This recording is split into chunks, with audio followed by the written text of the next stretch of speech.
হ্যাঁ, শুনতে পাচ্ছেন?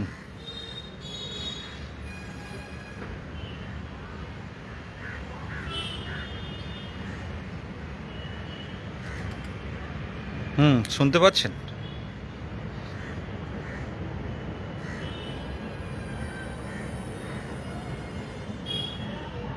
শুনতে পাচ্ছেন? হ্যালো?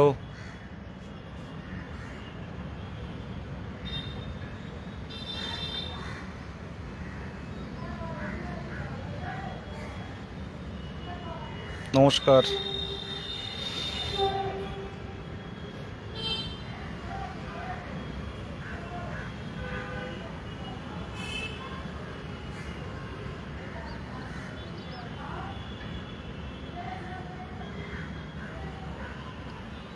একটু লাইভটা পশ্চিমবঙ্গের বিভিন্ন 2022 সালের প্রাইমারি টেট উত্তীর্ণ বিভিন্ন গ্রুপে একটু শেয়ার করে দেবেন, অনুরোধ করছি।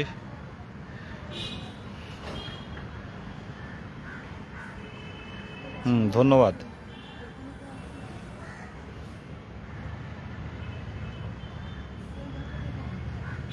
একটু শেয়ার করবেন গ্রুপগুলো।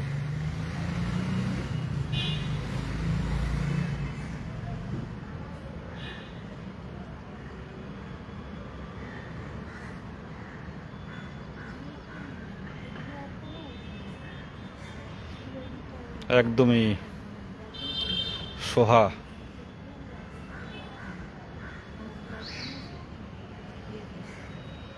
একটু জেলা গ্রুপটা একটুখানি আপনারা যদি হঠাৎ করেই তো লাইভে এলাম, বেশ কিছু কথা যেটা না বললে নয়, আজ দেখছিলাম বিভিন্ন দিকে। তো হ্যাঁ, অসুস্থ তো অবশ্যই। মাজা তুলতে পারছি না, কি হয়েছে, কোমর তুলতে পারছি না, বুঝতে পারছি না কি হয়েছে।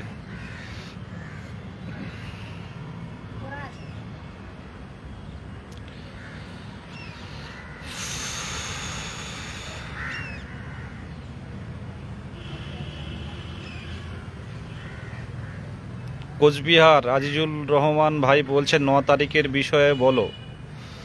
বন্যা পরিস্থিতি উত্তরবঙ্গে কেমন আগে বলো। উত্তরবঙ্গে তো পরিস্থিতি যেটা দেখছিলাম ভয়াবহ পরিস্থিতি, যেভাবে বেশ কিছু জায়গায় বন্যার যে মানে যেভাবে যে গতিতে জল ঢুকছে, তো আমাদের 2022 সালের প্রাইমারি টেট উত্তীর্ণ যারা আছেন, জাতি ধর্ম নির্বিশেষে প্রত্যেকেরই পাশে থাকো, প্রত্যেককে একটা ভালো জায়গায় যাতে পৌঁছে দাও, ত্রাণ দেওয়ার চেষ্টা করো। প্রত্যেক টেট উত্তীর্ণরা যারা আছেন, উত্তরবঙ্গে যথেষ্ট টেট উত্তীর্ণ আছেন, অনেকেই এই বন্যার কবলে পড়েছেন। যারা পড়েননি, আমরা তাদের পাশে আপনারা যান, পাশে গিয়ে হেল্প করুন। এই প্রাকৃতিক দুর্যোগে একে অপরের পাশে থাকাটা খুব দরকার আছে। আমরা তো ইয়াং, আমরা পারবো যে কোনোভাবে। যারা আটকে গেছে বসত বাড়ির মধ্যে, কেউ আটকে আছে, কোনো গৃহপালিত পশু আটকে আছে, তাদেরকে নিয়ে ভালো জায়গায় তোলার চেষ্টা করুন প্রত্যেকে। উত্তরবঙ্গে খুব পরিস্থিতি খারাপ, প্রথম উত্তরবঙ্গ দিয়ে শুরু করলাম।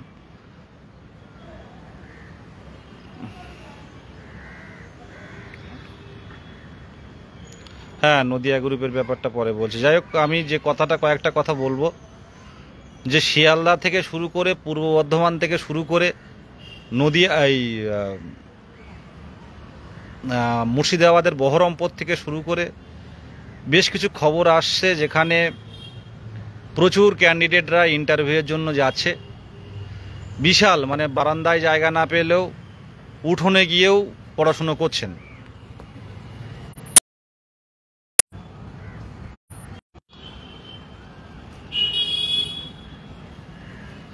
ফোন করছেন, অনেকে ফোন করছে বারে বারে। তো বিভিন্ন ক্ষেত্রে গিয়ে কোচিং সেন্টারগুলো একদম জনজোয়ার সৃষ্টি করছে প্রচার ছাড়াই। সকলের উদ্দেশ্য, কোচিং সেন্টারে যে স্যারেরা আছেন সকলের ম্যাক্সিমাম যাদের উদ্দেশ্য হচ্ছে আপনি একটা ভ্যাকেন্সির জন্য লড়ছেন, তাই একটার জন্যই পড়াশুনো করুন। এই যে 13,421টি ভ্যাকেন্সি, এর মধ্যে হয়তো 9,000, 9,500 বা কত তার কমও হতে পারে হয়তো নিয়োগ হবে। বাদ বাকিটা হচ্ছে বিভিন্ন মিডিয়ামের, বাংলা মিডিয়াম বাদে অন্যান্য মিডিয়ামের। তো তার মধ্যে আমরা ভাবছি যে ভ্যাকান্সি আরও কমে যায় কিনা। আজকে রাতারাতি হঠাৎ করে নোটিফিকেশান এলো, কারণ 2022 সালের প্রাইমারি টেট উত্তীর্ণরা নোটিফিকেশান পাওয়ার যোগ্য, তাই নোটিফিকেশানটা হঠাৎ করে এলো, কিন্তু আমাদের শাস্তি দেয়া হলো ভ্যাকান্সিতে। এত কম ভ্যাকান্সি, যেখানে 60-65 হাজার 70 হাজার যেখানে কম্পিটিশান আসবে, সেখানে এই নগণ্য ভ্যাকান্সি একেবারেই মেনে নেওয়া সম্ভব না। আজকে বেশি টেনশান হচ্ছে এই কারণেই যে অনেক ক্যান্ডিডেট, এখানে মেধা বিচার করা সম্ভব না। এখানে মেধা কার স্কোর কি, এটার শেষ পর্যন্ত কি হবে। আপনারা আজ যারা ভাবছেন একটা ভ্যাকান্সির জন্য আজকে যারা ছুটছেন, প্যানেল বের হলে দেখবেন তার উল্টোটা হচ্ছে। এত কম ভ্যাকান্সি, আর এই 2014 টেট, 2017 টেট, 2022 সালের টেট আর 2023 সালের টেট, এতগুলো টেট একসাথে, এই 9,000-10,000 ভ্যাকান্সি পশ্চিমবঙ্গের ইতিহাসে প্রথম। আর স্বচ্ছ টেট হিসাবে সবাই আমরা জানি 2022 সালের প্রাইমারি টেট, যার প্রত্যেকের হাতে ওএমআর দেওয়া হয়েছিল প্রথম। আর সেই টেটকে এইভাবে শাস্তি দেবে আমরা ভাবতেই পারিনি। হয় মুখ্যমন্ত্রী বুঝতে পারেননি, নাই তাকে বোঝানো হয়নি। যে ভ্যাকান্সি সেটাই ভ্যাকান্সি দেওয়া হলো, অ্যাডিশনাল ভ্যাকান্সি দেওয়া হলো না। হয় মুখ্যমন্ত্রী, মাননীয় মুখ্যমন্ত্রী বোঝানো হয়নি, বা উনি বুঝতে পারেননি। এই ভ্যাকান্সি এটা এলো মুখ্যমন্ত্রীর হস্তক্ষেপের দাবিতে। সকল আন্দোলনের সাথে আছি পরিষ্কারভাবে, কে কত তারিখে ডাক দিচ্ছে জানি না, সকল আন্দোলনের পাশে আছি। শান্তিপূর্ণ গণতান্ত্রিক পদ্ধতিতে সংবিধান মেনে প্রত্যেকটা আন্দোলনের পাশে আছি। ভ্যাকান্সি ইনক্রিজ করতে হবে। আমি আলাদা করে আগে যতটা অ্যাক্টিভ ছিলাম, আপনারা হয়তো ভাবছেন যে আন্দোলন নিয়ে কিছু বলা হচ্ছে না কেন। আমার প্রচুর কোমরে লেগেছে, কিভাবে লাগলো বুঝতে পারছি না। আমি উঠতে পারছি না বা বসতে পারছি না, ডাক্তার দেখাতে এলাম এক জায়গায়, তো সেই কারণে আমি মনে হলো যে অনেকেই অনেক কথা বলছে, কিন্তু অনেকেই চাইছিল একটা বার্তা। এই যে এত নগণ্য ভ্যাকান্সি, এই ভ্যাকান্সিতে মেধা খুঁজে বের করা, সঠিক কে, মেধার ভিত্তিতে কে পাবে।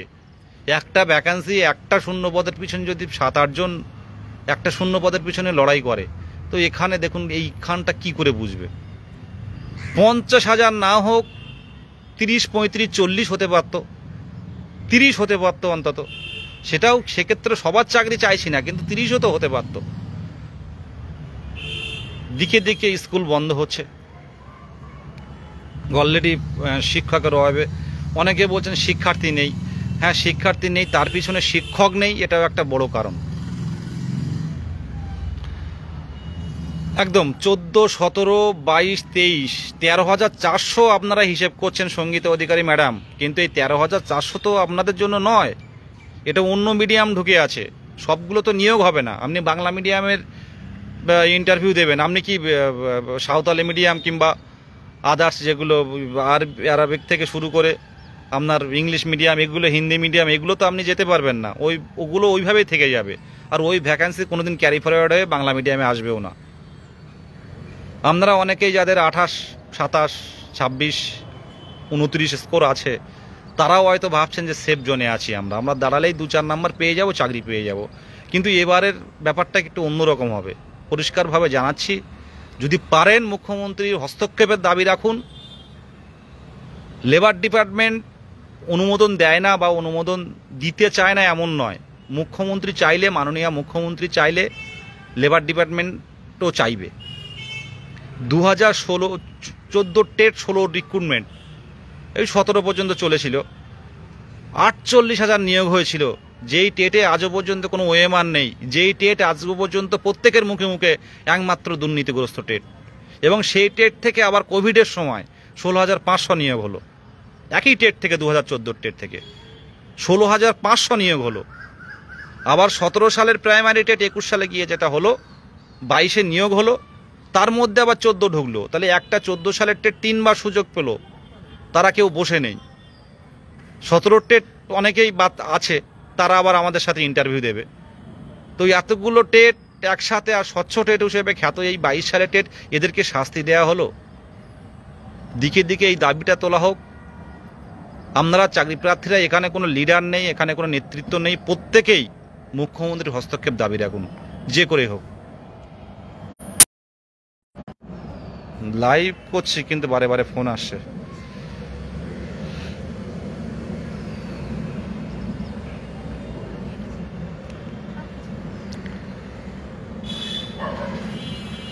আর 9 তারিখে যেটা দেখছি আমি, 9 তারিখে অফিস যে খুলবে যেদিন 22 ডেট সেদিন 9 তারিখে একটা আন্দোলনের ডাক দেওয়া হয়েছে সাধারণ চাকরি প্রার্থীদের পক্ষ থেকে। 9 তারিখ অফিস খুলবে যেদিন আমরা যাব সেদিন। 2022 সালের প্রাইমারি টেট উত্তীর্ণরা কোনো এখানে ঐক্যমঞ্চ নয়, কোনো আলাদা আদার্স কোনো সংগঠন নয়, সাধারণ চাকরি প্রার্থীরা। আজকে আপনারা জানেন বারাসাতের আন্দোলন, বারাসাতের যে আন্দোলন হয়েছিল সেখানে আমাকে যেতে দেওয়া হয়নি, কিন্তু আন্দোলন কিন্তু হয়েছে। সুতরাং এইভাবে যারা ক্ষুধার্ত তাদেরকে পুলিশ দিয়ে, তাদেরকে আইবি ডিআইবি যা দিয়ে হোক আটকানো যায় না। আজকে আমরা যেরকমভাবে ডেপ্রাইভ হচ্ছে, যে টেনশানে দিন কাটছে, এই পুজোর দিনগুলো কখন শেষ হবে সেটাই ভাবছিলাম। সেই জায়গাটা কেউ অনুভব করতে পারবে না, ফিল করতে পারবে না। মানে যে রাস্তায় শুয়ে একটা হবু শিক্ষক কাঁদছে, একটা হবু শিক্ষিকা কাঁদছে, যে এত কম ভ্যাকান্সি আমরা কি করব। সবার জীবনে তো একটা স্বপ্ন থাকে, একটা প্যাশান থাকে যে আমি শিক্ষকতা করব। তো এতদিন অপেক্ষা করে করে করে করে 5 বছর পর টেট এবং রেজাল্ট হাতে নিয়ে আরও 3 বছর পেরিয়ে গেছে। এখন কি 13,000 ভ্যাকান্সি বা 9,000 ভ্যাকান্সি, এটাই কি আমাদের কি মানে সঠিক ভ্যালু দেওয়া হলো? অফিস যেদিন, হ্যাঁ সুদীপ ভাই, অফিস যেদিন খুলবে সেদিন 22 স্টেটরা, শিক্ষা দপ্তর হোক বা আধিকারিকদের কাছে হোক, যেখানে হোক যাবে সাধারণ চাকরি প্রার্থীরা। আমি অবশ্যই পাশে আছি। আমার দিক থেকে বলছি, সামনে না থাকলেও আমার যেহেতু কোমরে ব্যথা লেগেছে আর শারীরিক মানসিক দিক থেকেও ভালো না, তবে আন্দোলনে পুরো সম্মতি আছে। শান্তিপূর্ণ গণতান্ত্রিক পদ্ধতিতে আন্দোলন দরকার আছে, মুখ্যমন্ত্রীর হস্তক্ষেপ অবশ্যই প্রয়োজন। এই 13,000 ভ্যাকান্সি এটা কোনো ভ্যাকান্সির মধ্যে পড়ে না। এটা এত কম ভ্যাকান্সি এ যাবৎকালের পশ্চিমবঙ্গের ইতিহাসে নেই। আমাদের দিয়ে এটা আটকে দেওয়া হচ্ছে, আর এই আটকানোর পথে আপনারা 22 স্টেটরা পা দিয়েছেন। আমরা শিয়ালদা ইন্টারভিউ, বিভিন্ন কোচিং সেন্টার, বহরমপুর বিভিন্ন কোচিং সেন্টার, পূর্ব বর্ধমানের বিভিন্ন কোচিং সেন্টার এবং অনলাইন কোচিং সেন্টার তো আছেই। তারা প্রত্যেকেই একটা দিন অন্তত চাকরি প্রার্থীদের বলুন যে মুখ্যমন্ত্রী শান্তিপূর্ণভাবে তারা রাজপথে আসুক। আপনারা তো একটা ভ্যাকান্সি নিয়ে চাকরি প্রার্থীদের বোঝাচ্ছেন, সেই চাকরি প্রার্থীদের কম্পিটিশান কমানোর জন্য আপনারা কতটা পদক্ষেপ নিচ্ছেন? বিভিন্ন কোচিং সেন্টারের স্যারদের বলছি আমরা, যে এত কম ভ্যাকান্সিতে ভাবতে পারছেন, এত কম ভ্যাকান্সি, এবারে কত টেট উত্তীর্ণ আছে, তার মধ্যে একটা বড় দিক আপনাদের না বললে নয়। আপনারা যে ফান্ডিং দিচ্ছেন না, যে কথাটা পরিষ্কারভাবে আপনারা শুনবেন। আজকে 50,000 52,000 যদি টেট পাস ডিএলএড থাকে, ফান্ডিং 200-300 জন মাত্র ফান্ডিং দিয়েছে, 400 জনের মতো ফান্ডিং দিয়েছে, 300 জনের মতো। কেন নেওয়া হচ্ছে বিষয়গুলো আজকে আমি একটু হালকা উপর দিয়ে পরিষ্কার করি, আমি ডিটেলস বলবো না সোশ্যাল মিডিয়াতে। দেখুন, আপনারা দেখতে পাচ্ছেন যেমন 26,000 চাকরি বাতিল হয়েছিল, পরবর্তীতে কি হবে প্রাইমারিতে কেউ জানে না। সেই কারণের জন্য নতুন করে কিন্তু ইন্টারভিউ অনেকে অংশগ্রহণ করার চেষ্টা করবে। এছাড়াও বিভিন্ন প্রশ্নভুল মামলা আছে, 14 প্রশ্নভুল, 22-এর প্রশ্নভুল, বিভিন্ন দিকে। এছাড়াও আপনারা দেখতে পাচ্ছেন যারা পরবর্তীতে টেট উত্তীর্ণ হয়েছেন। আমরা চাই না কেউ ডিপ্রাইভ হোক, কিন্তু সাথে সাথে আমরাও চাই যে যারা 2022 সালের টেট উত্তীর্ণ ডিএলএড পূর্ণ প্রশিক্ষিত যারা আছে তাদের স্বার্থে লড়ব। সেখানে অন্যান্য গ্রুপ আমাদের নিয়ে অনেক রকম কন্ট্রোভার্সি, অনেক রকম স্যাম্পেল লাগিয়ে দেয় আমাদের পিছনে বিভিন্ন, তো তাতে যায় আসে না। যাদের চোখের জলে রাজপথে পড়েছিল, যাদের চোখের জল রাজপথে পড়েছিল, যাদের হাত কেটে গিয়ে রক্ত পড়েছিল বিধানসভার সামনে, যে ছেলেটা বিধানসভায় আন্দোলন করতে গিয়ে অজ্ঞান হয়ে গেছিল, যে পূর্ব মেদিনীপুরের সত্যজিৎ খাটুয়া বারাসাতের আন্দোলনে গিয়ে হাত ভেঙেছে, তাদের জীবন, তাদের স্বপ্নটা আমাদের কাছে অনেক আগে। যারা বিভিন্নভাবে এই আমাদের অবৈধভাবে আমাদের এই নিয়োগে অংশগ্রহণ করার চেষ্টা করছে, আমরা সব দিক থেকে রুখে দেব।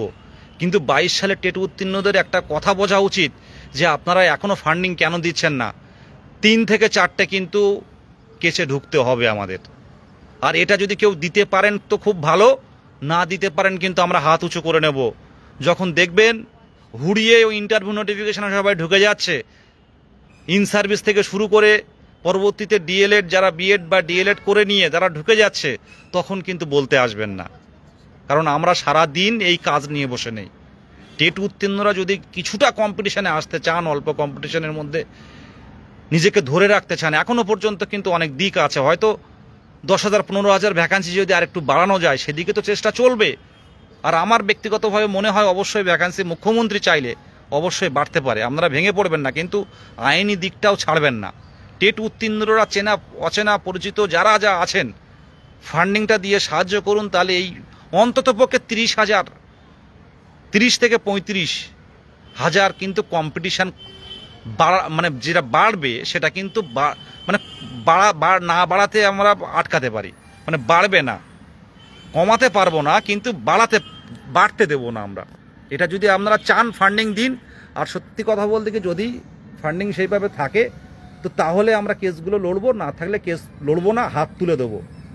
আজকে আপনারা যারা এখনও পর্যন্ত ইন্টারভিউর জন্য পড়াশুনো করছেন, আপনারা ভাবছেন যে হয়তো আমারটা হয়ে যাবে, কিন্তু একটা কথা ভেবে রাখুন, এই 2014 সালের যে টেট হয়েছিল প্রাইমারি টেট, অনেকেই জানেন না, সেই টেটে 6 নম্বর প্রশ্ন ভুল আছে।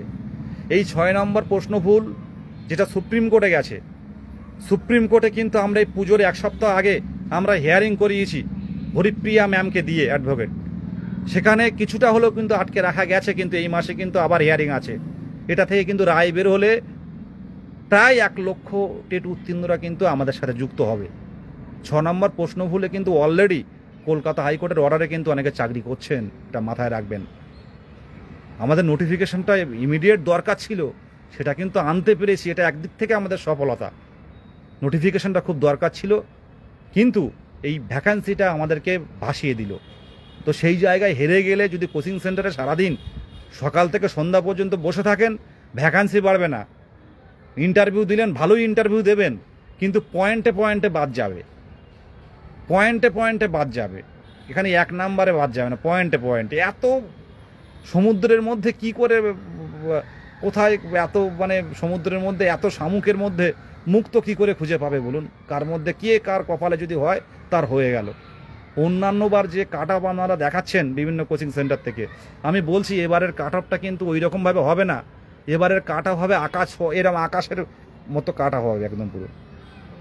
সবাই বলবে, নোটিফিকেশনটা শুরু হয়ে গেলে কোচিং সেন্টার বলবে, বিভিন্ন আধিকারিকরা বলবে আপনাদের চিন্তার কোনো কারণ নেই, কিন্তু একবার প্যানেল বেরিয়ে গেলে সেই প্যানেল কিন্তু চেঞ্জ করা যাবে না।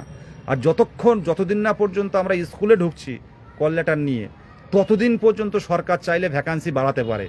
সরকার যে কোনো মুহূর্তে চাইলে ভ্যাকান্সি বাড়াতে পারে, ফর্ম ফিল আপ শুরু হয়ে গেলেও পারে, কারণ আমার শিক্ষক দরকার। মানে ভ্যাকান্সি স্যাংশন করে সেই ভ্যাকান্সি মুখ্যমন্ত্রী চাইলে, মাননীয় মুখ্যমন্ত্রী চাইলে দেনান দেয়ার এটা কিন্তু অর্থ দপ্তর থেকে পাস হয়ে যায়। অর্থ দপ্তরের আলাদা করে, অর্থ দপ্তর একটা স্বাধীন দপ্তর, কিন্তু সম্পূর্ণটাই মুখ্যমন্ত্রী বা সরকার যেটা বলে সেই অনুযায়ী কিন্তু চলে। আবারও বারে বারে বলছি, অনেকেই লাইভ দেখছেন, 195 জনের মতো, অনেক পুলিশ প্রশাসন, অনেক আধিকারিক আছেন, টেট উত্তীর্ণরা আছেন, অনেক চাকরিজীবী আছেন।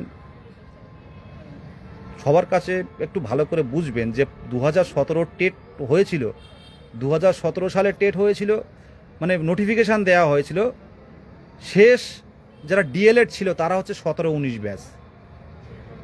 তারপরে সেই 17 থেকে কিন্তু আর নতুন করে যারা 18-20 সেশনে ডিএলএড, এরা 18 সেশনে ভর্তি হয়েছে যারা ডিএলএড, তারা কিন্তু 5 বছরে কোনো প্রাইমারি টেট দিতে পারেনি। 2017 সালের ফর্ম ফিল আপ করে সেই টেট করোনার কারণে বা বিভিন্ন কারণে সেই টেট নেয়নি। উপরন্ত কি হলো, 14 সালে সেই দুর্নীতিগ্রস্ত টেট থেকে নিয়োগ হলো করোনার সময়, কোভিডের সময়, আর 17-র পরীক্ষার দিন ঘোষণা করলো। নতুন করে কিন্তু এর মধ্যে ঢুকতে পারেনি।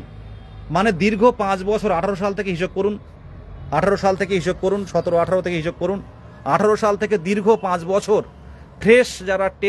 ফ্রেশ যারা প্রশিক্ষণ নিয়েছে ডিএলএড, তারা কিন্তু নতুন করে টেট পায়নি। 11ই ডিসেম্বর 2022 সালে সেই 18 সালের পর নতুন টেট পেল তারা। 2017 টেট, আবারও বলছে 17-19 সেশন ডিএলএড শেষ দিতে পেরেছিল, তারপরে কিন্তু আর দিতে পারেননি। তো সেইখান থেকে 18-20 সেশনের যারা ডিএলএড আছে তারা কোনোদিন টেট দিতে পারেনি। তারা 2022 সালে এসে ডিসেম্বর মাসে টেট দিল, মানে দীর্ঘ 5 বছর। আর রেজাল্ট বেরিয়েছিল আমাদের ফেব্রুয়ারি মাসের 10 তারিখে 2023 সাল। 23 গেল, 24 গেল, এই 25 যেতে চললো। আমাদেরকে 13,000 ভ্যাকান্সি, এটা আমাদের শাস্তি দেয়া না? এটা আমাদের শাস্তি দেয়া না? আপনাদের কাছে প্রশ্ন, যারা পুলিশ প্রশাসন আন্দোলন আটকানোর জন্য এগিয়ে আসেন। এটা আমাদের কাছে শাস্তি নয়? আজকে মিনিমাম তো 30,000 ভ্যাকান্সি দিলেও তো প্রত্যেকটা টেট উত্তীর্ণরা বাড়িতে পড়াশুনো করতো। আজকে লাইফটাও করার সময় পেতাম না। আজকে অনেকে ডিপ্রেশনে পড়ে যাচ্ছে, অনেকে হারিয়ে যাচ্ছে। এই লাইভ দেখছে সদানন্দ বসাক, তার বয়স 40-এর কাছাকাছি। আমাকে একদিন দুঃখ করছে, দাদা আমার বোধহয় এই জীবনে আর বিয়ে করাও হলো না, এই জীবনে আমার আর সন্তান সন্ততির আশা ছেড়ে দেব। বাবা অসুস্থ, একটা বেসরকারি কোম্পানিতে কাজ করে, বাড়িতে বিধবা বোন আছে, তার বাচ্চা আছে, সেই নিয়ে তার জীবন। তার সে কান্নাকাটি করছে অলরেডি। রোজ প্রত্যেক দিন 3-4 বার, সকালে একবার, দুপুরে একবার কল করে। কিন্তু আমরা কি করতে পারি বলুন? এই যে পরিস্থিতি দিনের পর দিন চলে আসছে, আজকে যদি মানুষের জন্য না থাকে, তাহলে কি মানুষ হলাম আমরা? আজকে আমরা তো বেশি কিছু চাইনি যে ভ্যাকান্সিটা বাড়ান। যদি 60-70 হাজার যদি কম্পিটিশন থাকে, অন্তত 30,000 ভ্যাকান্সি দেওয়া হোক। সেখানে কিন্তু দেয়া হলো না। আমরা 52,200 টেট পাস রয়েছেন। আপনারা যদি জাগতে পারতেন, যদি জেগে উঠতে পারতেন, অবশ্যই যেমন নোটিফিকেশান ছিনিয়ে এনেছেন, তেমন ভ্যাকান্সিও ছিনিয়ে আনতে পারতেন। দেখুন 9 তারিখে সাধারণ চাকরি প্রার্থীরা ডাক দিয়েছে, সাধারণ আলোচনার ভিত্তিতে অবশ্যই যান। গণতান্ত্রিক সাংবিধানিক অধিকার আন্দোলন করা, প্রত্যেকেই নিজের স্বার্থে, নিজের স্বপ্ন পূরণের স্বার্থে অবশ্যই রাজপথে আসুন। এখানে কোনো লিডার নয়, আর লিডারকে আটকে রেখে কোনো কিছু হয় না। আমি নেতৃত্ব দিয়ে আমাকে আটকে রাখলো সারা রাত, সারাদিন, সন্ধ্যের সময় ছাড়া হলো। আমি তো মানসিকভাবে আতঙ্কগ্রস্ত। তারপরেও বলবো, নিজের বাবা মায়ের চোখের জলের মূল্য দিতে এই কম ভ্যাকান্সিতে আসা খুব মুশকিল হয়ে যাবে। অনেক বাবা মা কান্নাকাটি করছেন, অনেকে ফোন করেন আমাকে ব্যক্তিগতভাবে। অনেক মানুষের হয়তো আপনারা বলেন যে এত কিছুর পরেও আন্দোলন করেন বা এই রাজপথে পড়ে থাকেন, পুলিশের এত চাপ, এত মানে প্রত্যেকের বাড়ি বাড়ি যাচ্ছে। কিন্তু সত্যি কথা কি জানেন, অনেকের চোখের জল, অনেকের কান্নাকাটি শুনতে হয়, সেগুলো সবার সৌভাগ্য হয় না শোনার। কিন্তু এক জায়গায় নেতৃত্ব দেওয়ার কারণে অনেক মানুষের, 23 জেলার অনেক মানুষের অনেক কষ্টের কথা শুনতে হয়, যার জন্য জেদটা আরও বেড়ে যায়, নিজের জীবনের কোনো মূল্য থাকে না। এটুকুই বলার, প্রত্যেকেই বলবো আইনি পথে সাহায্য করুন, আজকেই সাহায্য করুন প্রত্যেকে, যা পারেন। যে কিউআর কোড আছে তাতে মানে সাহায্য করুন।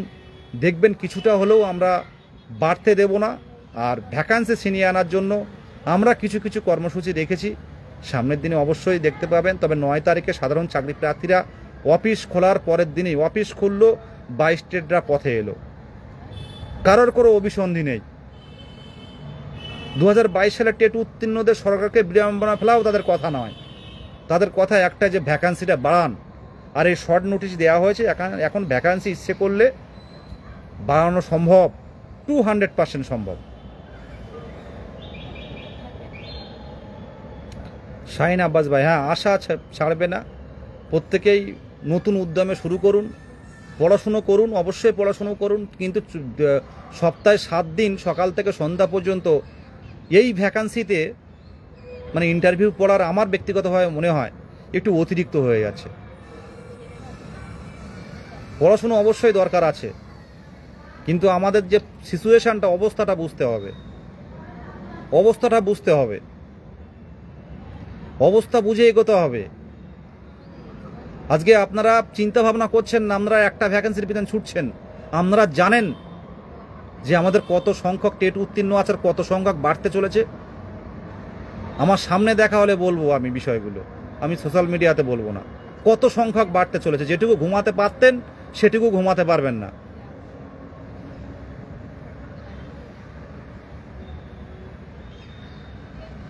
আর কিছুজন আছে যারা এই বিভিন্ন সোশ্যাল মিডিয়াতে মানে ওয়াহিতুক বিভিন্ন রকম কমেন্ট করে, ঠিক আছে, কিন্তু তারা কিন্তু বাস্তবে আসে না। তো অনেকে আছে, অনেকে টেট উত্তীর্ণরা নয়, তারাও কিন্তু অনেকে এই সোশ্যাল মিডিয়াতে এসে বিভিন্ন কমেন্ট করে, বিভ্রান্ত ছড়ানোর চেষ্টা করে। তো অনেকে আনন্দও পেয়েছে এত কম ভ্যাকান্সি দিয়ে। তো এই বেকারত্বের চোখের জল দেখে যারা হাসাহাসি করছে, তাদের কিন্তু ভালো হবে না। কারণ এই যে কারোর হাত ভাঙছে, কারোর হাতে আঁচল লাগছে, কারোর জামা প্যান্ট ছিঁড়ে যাচ্ছে, কারোর কোমরে লাগছে। আমার যেমন কোমরে ব্যথা হয়েছে, আর নড়তে পারছি না, নিচু হয়ে চলতে হচ্ছে। আর প্রত্যেকের বাড়ি মা বাবা আছে, তারা তাকিয়ে থাকে, আর তারাও টেনশানে ঘুমোতে পারছে না যে এত কম ভ্যাকান্সিতে খোকা পাব কী করবি। আর তার চেয়ে বড়ো কথা যে এই যারা পুরনো একাডেমিক রয়েছে তাদের অবস্থা তো আরও খারাপ, কী হবে জানি না। তবে যারা বেশি ভ্যাকান্সি তারাও ভাববেন না যে আমরা একচেটিয়া নিয়ে বেরিয়ে যাব, ঠিক আছে। তারাও, আমি দেখুন এই বসে আছে, আমি কিন্তু হাতে হাতে ভর দিয়ে বসে আছি, মানে আমি সোজা হয়ে বসতে পারছি না, এমন পরিস্থিতি হয়েছে। তো যাই হোক, যারা বেশি ভ্যাকান্সি সারাদিন ধরে যদি পড়েন, পরবর্তীতে দেখতে পারবেন এর আগেও অনেক নিয়োগ নোটিফিকেশান আমরা দেখেছেন, প্যানেল দেখেছেন, আর 2025 সালেরও প্যানেল দেখবেন কতটা পরিবর্তন, আর কতটা পরিবর্তন হবে 2017 সালের, মানে 2022-এর রিক্রুটমেন্ট আর 2025-এর রিক্রুটমেন্ট, এর মধ্যে কতটা তফাৎ তৈরি হবে আপনারা দেখতে পাবেন। সেই সময় আর কিছু করার থাকবে না। যদি মনে হয় যে না কিছু কম্পিটিশান আমরা বাড়াতে দেবো না, তাহলে আইনি পথে সাহায্য করুন, ভ্যাকান্সিটা বাড়ানোর প্রয়োজন, তাহলে মুখ্যমন্ত্রীর হস্তক্ষেপের দাবিতে যেভাবে আপনারা পথে নেমেছিলেন, আর যারা এখনও পর্যন্ত নামেনি কিন্তু কোচিং সেন্টারে ভিড় করছেন, আমার মনে হয় যারা আজও রাজপথে নামেনি 3 বছরে কিন্তু কোচিং সেন্টারে ভিড় করছেন, তারা আজ যাই হোক হয়তো শিক্ষক হতে পারবেন, কিন্তু আদর্শ শিক্ষক হতে পারবেন না, মানসিক শান্তি পাবেন না। যাই হোক, আমি বসতে পারছি না, রেখে দিলাম। প্রত্যেকে ভালো থাকবেন, আশীর্বাদ দোয়া কাম্য প্রত্যেকের। অনেক মানসিক টেনশন আছে, কি হবে কিছুই বলা যাচ্ছে না। পড়াশুনো করেও যে আমরা কতটা, পড়াশুনো তো অবশ্যই করতে হবে, কিন্তু সাথে সাথে এই কম ভ্যাকেন্সিতে কি করে মেধা খুঁজে পাওয়া যাবে সেটাই এখন বোঝার। ধন্যবাদ প্রত্যেককে ধন্যবাদ। তবে শুধু একটাই কথা বলবো, বাড়িতে পড়ো আর রাস্তায় লড়ো।